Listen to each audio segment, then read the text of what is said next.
صل على سيدنا محمد وعلى آل سيدنا محمد وبارك وسلم.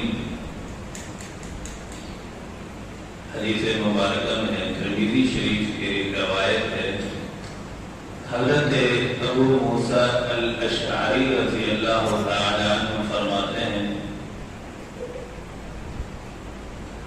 کہ جنت کے ان فی الجنت غرفا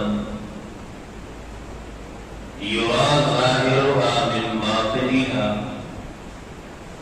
وباطنها من ظاہرها. جنت میں کچھ بالا خانے ہیں، اندر سے دیکھو تو باہر نظر آتا ہے، باہر سے دیکھو تو اندر نظر آتا ہے. کیا عالیشان بالا خانے ہیں. اور یہ بالا خانے ان 4 خوش نصیب لوگوں کے لیے ہیں، اور وہ 4 خوش نصیب لوگ کون ہیں؟ آج کی مجلس میں اس کا تذکرہ کیا جائے گا. حدیث مبارکہ میں آتا ہے پہلا خوش نصیب آدمی وہ ہے اعدہ اللہ لمن اعلن الکلام. سب سے پہلے تو وہ شخص ہے خوش قسمت انسان جس کے اخلاق اچھے ہوں. جس کے اخلاق اچھے ہوں وہ جنتی انسان ہے.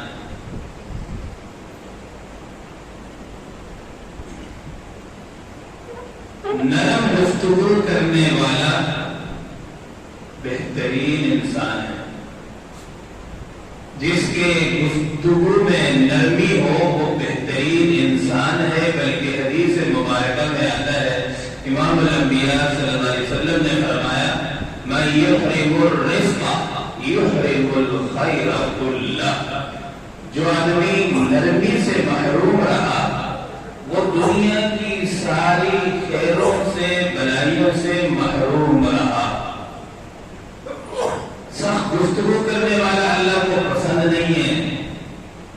نرم گفتگو والا انسان، اچھے اخلاق والا انسان جنتی انسان ہے. اللہ رب العزت نے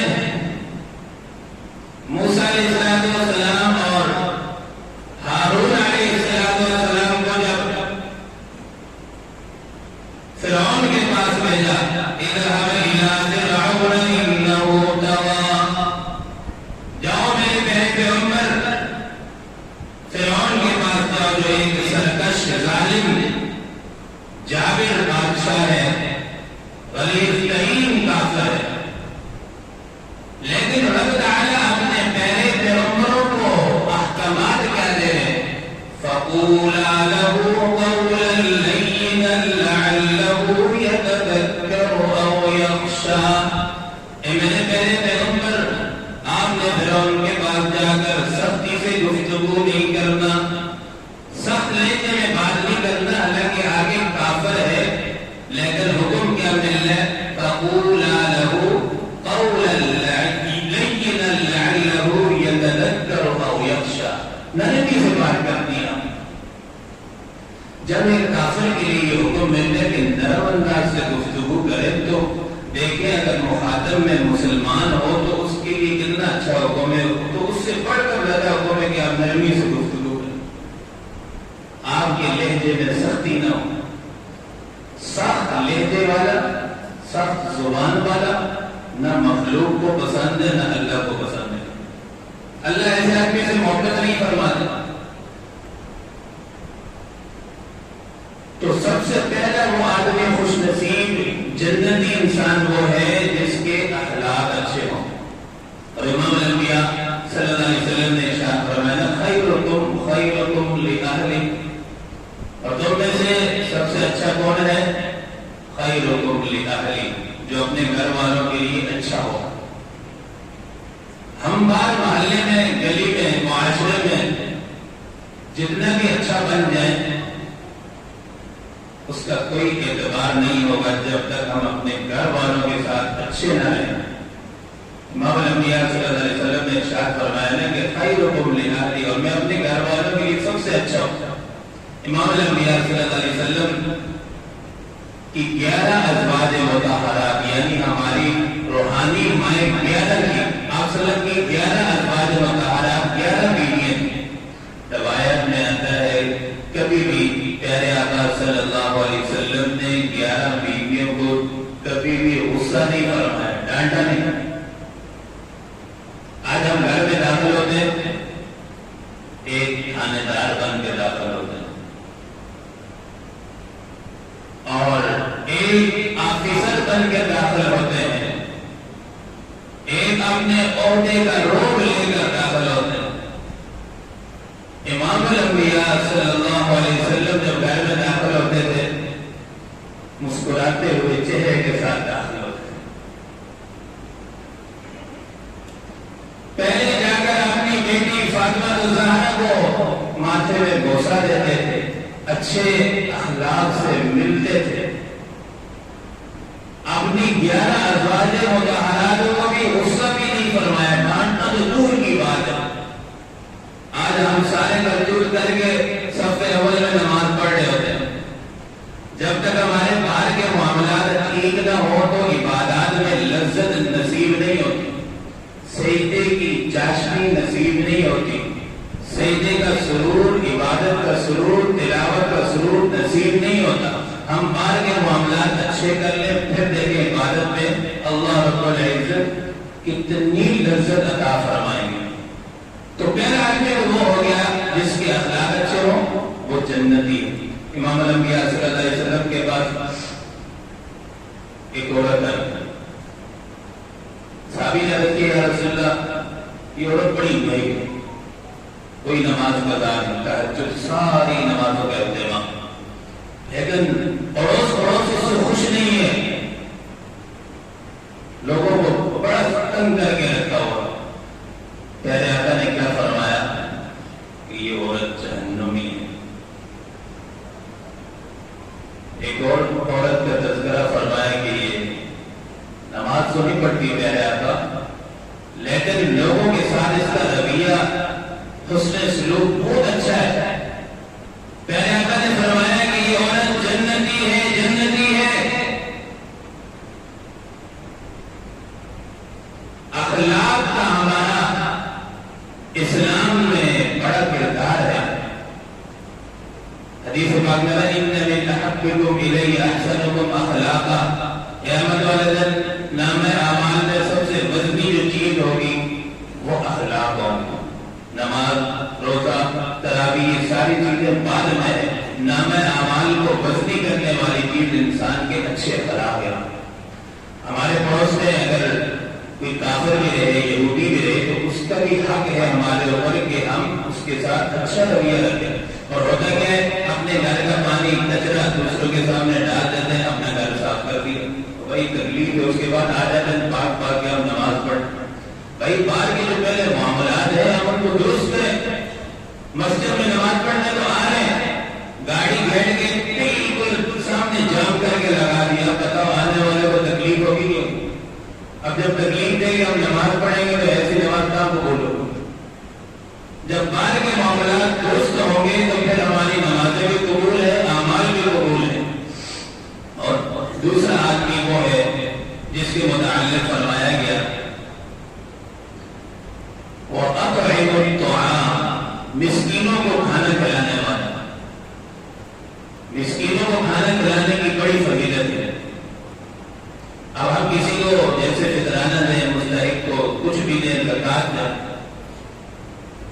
تو اس میں ہمیں چاہیے کہ ہم اس سے یہ نہ کہیں کہ آپ میرے لیے دعا کریں، یہ شریعت کا حکم۔ چپکے سے آپ نے دے دیا، اس کی آنکھوں میں بھی آپ نے آنکھ نہیں ڈالنا کہ اس کو اپنی تذلیل محسوس نہ ہو، دے دیا، ہدیہ دے دیے، نیت کر لے دل میں فطرہ ہے، زکات ہے، ہدیہ دے دیا، اور سر نیچے کر کے آنکھیں جھکا کے لا اسألکم علیہ اجرا، میں اس کا اجر تم سے مطالبہ نہیں کرتا۔ بہت سارے ساتھی اپنے دینے کے بعد کہتے ہیں بس میرے لیے دعا کرنا، کوئی کہنے کی ضرورت نہیں، آپ نے اس کو دے دیا، دل خوش ہو گیا، دعا نہیں کر گئی، بات ختم۔ دعا کر لیں گے اس کا مطلب ہے کہ آپ اسے بدلا چاہ رہے ہیں، تو جس کے ساتھ یہ مدد کریں چپکے سے اللہ کے رضا کی دیکھیں نہیں کرتے۔ اسی طرح کے حدیث پاک میں آتا ہے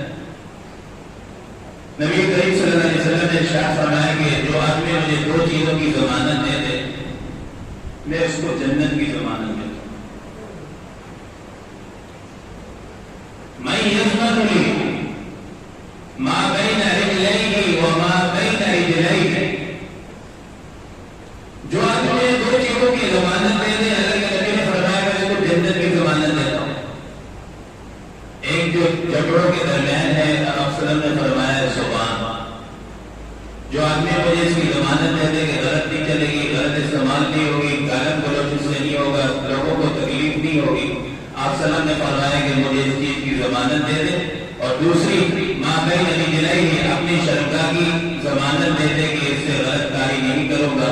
آپ صلی اللہ علیہ وسلم نے فرمایا دو آدمی مجھے ان دو چیزوں کی ضمانت دے گا، اضمن لہ الجنہ، میں پیغمبر اس کو جنت کی ضمانت دیتا ہوں۔ یہ زبان، یہی زبان ہماری جنت جانے کا سبب بنے گی، یہی زبان ہمارے جہنم میں جانے کا سبب بھی بنے گی۔ اسی زبان کی وجہ سے لوگ دشمن سے دوست بنتے ہیں، دوست سے دشمن بنتے ہیں، پیچھے کارنامہ ہماری زبان کا ہوتا ہے۔ یہ جب زبان کے نشتر تیر چلتے ہیں، بڑے بڑے خاندان اجڑ جاتے ہیں، نسلیں تباہ ہو جاتی ہیں، پیچھے زبان کے نشتر ہوتے ہیں۔ جب یہ نشتر اچھے چلتے ہیں، بڑے بڑے خاندان، بڑی بڑی نسلیں سڑ جایا کرتی ہیں۔ اس لیے فرمایا من کان یؤمن باللہ فلیقل خیر، جو اللہ پر آخرت پر ایمان رکھتا ہے اسے چاہیے کہ وہ اچھی بات کہے، خیر کی بات کہے، شر کی بات نہ کرے، فساد کی بات نہ کرے، امن کی بات کرے۔ اسی طریقے سے تیسرا وہ آدمی ہے جس کے متعلق فرمایا گیا کہ وہ جنتی ہے، وصل الارحام، رشتہ داریوں کو جوڑنے والا۔ حدیث پاک میں آتا ہے لا یحل لمؤمن ان یہجر اخاہ فوق ثلاث، کسی مومن کے لیے یہ حلال نہیں ہے، جائز نہیں ہے کہ کسی مسلمان بھائی سے 3 دن سے زیادہ ناراضگی اختیار کرے۔ 3 دن سے زیادہ کسی سے ناراض ہونا جائز نہیں ہے، حلال نہیں ہے۔ اور اگر 3 دن تک ناراض رہا یا اس سے زیادہ رہا اور اس کے بعد اگر اس کو موت آ گئی، پہلے آقا نے فرمایا کہ وہ جہنم میں جائے۔ آج عید کا دن ہے، چھوڑ دیں اس بات کو کہ غلطی پر وہ ہے یا ہم ہیں، ہم آگے بڑھیں، قدم بڑھائیں، اس سے معافی مانگے، کوئی بات نہیں، معافی سے انسان بڑا ہوتا ہے، چھوٹا نہیں ہوتا۔ ہاں اس کے بعد بھی اگلا راضی نہیں ہوتا تو کوئی بات نہیں، آپ اللہ کے ہاں صاف ہو جائیں گے، پاک ہو جائیں گے، اللہ کے ہاں آپ مجرم نہیں ہوں گے، آپ کا نام ہے ہمارا ٹھیک ہو جائے گا۔ آگے گناہگار وہ ہوگا اگر وہ بات نہیں مانے۔ اسی طرح حدیث پاک میں آتا ہے لا يدخل الجنت قاطع، قطع تعلقی کرنے والا، رشتہ داری توڑنے والا جنت میں داخل نہیں ہوگا۔ تو رشتہ داروں کی بڑی اہمیت ہے کہ رشتہ داری کو آدمی جوڑے۔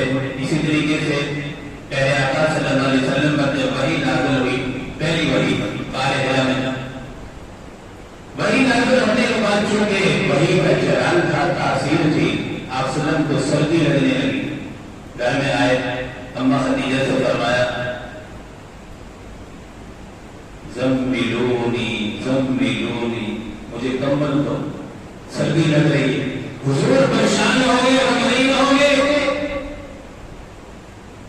کیوں نہ ہوتے؟ جبرائیل نے فرمایا اقرا، پڑھیے حضور۔ حضور نے فرمایا ہاں انا بقارئ، پڑھو نہیں ہو۔ پھر فرمایا اقرا، پڑھیے آپ، ما انا بقارئ، میں تو نہیں پڑھا ہوگا۔ پھر تیسری مرتبہ فرمایا اقرا باسم ربک الذی خلق، پڑھیے اللہ کا نام لے کر۔ حضور نے پڑھنا شروع فرمایا اقرا باسم ربک الذی خلق، خلق الانسان من علق، اقرا وربک الاکرم۔ جب پڑھنے کے بعد حضور صلی اللہ علیہ وسلم غمگین ہوئے، سردی لگنے لگے، گھر تشریف لائے اماں خدیجہ کے پاس۔ حضور نے فرمایا کہ کمبل دے دو، پریشان تھے، اور فوراً گھر والوں نے کیا کیا؟ تسلی دی. اما خدیجہ نے فرمایا حضور آپ پریشان نہ ہو، واللہ لا یخزیک اللہ ابدا. حضور اللہ آپ کو کبھی بھی ضائع نہیں فرمائیں گے. کیوں؟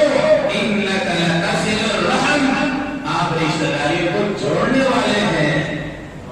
حضور کی صفات تو اور بھی بہت ساری ہیں نا، حسن ہے، بہت ساری صفات ہیں، کسی صفات کا تذکرہ نہیں فرمایا.